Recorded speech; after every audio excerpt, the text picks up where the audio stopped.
Karena teman-teman, baik itu dokter dan perawat, artinya para medis yang terlibat, itu juga melapor ke kami. Makanya kenapa pertanyaan ini harus kami sampaikan. Pak, kami kan garda terdepan untuk penanganan COVID-19 di Aceh. Malah berada di pintu utama misalnya, di IGD atau di ruang isolasi. Tapi sampai sekarang, sebagaimana dijanjikan oleh Pak PLT Gubernur, berdasarkan surat beliau ke tanggal 29 Maret 2020 yang menjamin para medis yang terlibat terkait penanganan corona di Aceh mendapat insentif, kemudian keluarganya juga akan diperhatikan, dan setelah corona ini karir mereka juga akan diperhatikan. Itu kalau nggak salah saya surat PLT Gubernur Aceh, ya kan Pak Azhar? Kalau nggak salah, malah dimuat di halaman depan. Surat cinta. Surat cinta. Ya, saya tidak tahu apakah surat cinta atau bukan, tapi teman-teman menyebut istilah surat cinta. Ya. Apakah ini tidak berlaku? Ya. Atau memang Pak PLT membuat surat cinta dalam tanda kutip ini, dia akan berikan insentif bukan dari dana APBN, bukan dana APBA, tapi dari kantong pribadi beliau.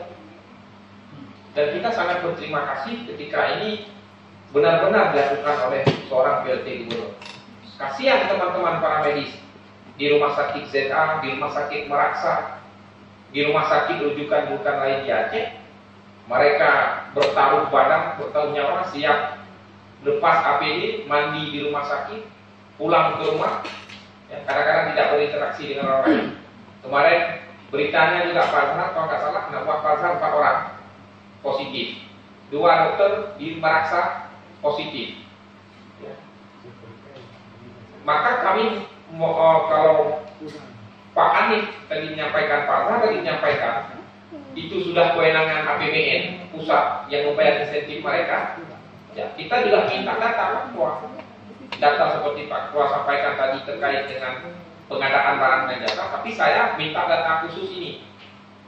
Ya, dan berapa yang sudah dibayar pusat untuk insentif ini? Tadi sudah 700 ke rumah sakit ZA. Ya, misalnya berapa per orang diterima oleh dokter dan oleh perawat? Ya, apakah beda-beda atau sama? Yang dibayar oleh ini bukan insentif itu yang merawat pasien.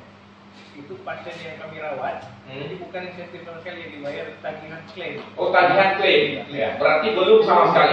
Ya, belum sama sekali. Nah, kan masalah ini. Kapan surat diajukan? Surat dari kita ini yang melaporkan ke pusat bahwa kami ini ada sekian orang dokter, sekian para medis yang diperlukan untuk membayar insentif itu. Ya. Kalau ke Pak Hanif mungkin kami lebih minta datanya untuk data para medis dan perawat di rumah sakit rujukan ini yang berhak menerima insentif itu. Kalau Pak Azhar mungkin khusus rumah sakit yang lain ini. Karena kasihan juga mereka. Jadi sekarang mari kita dorong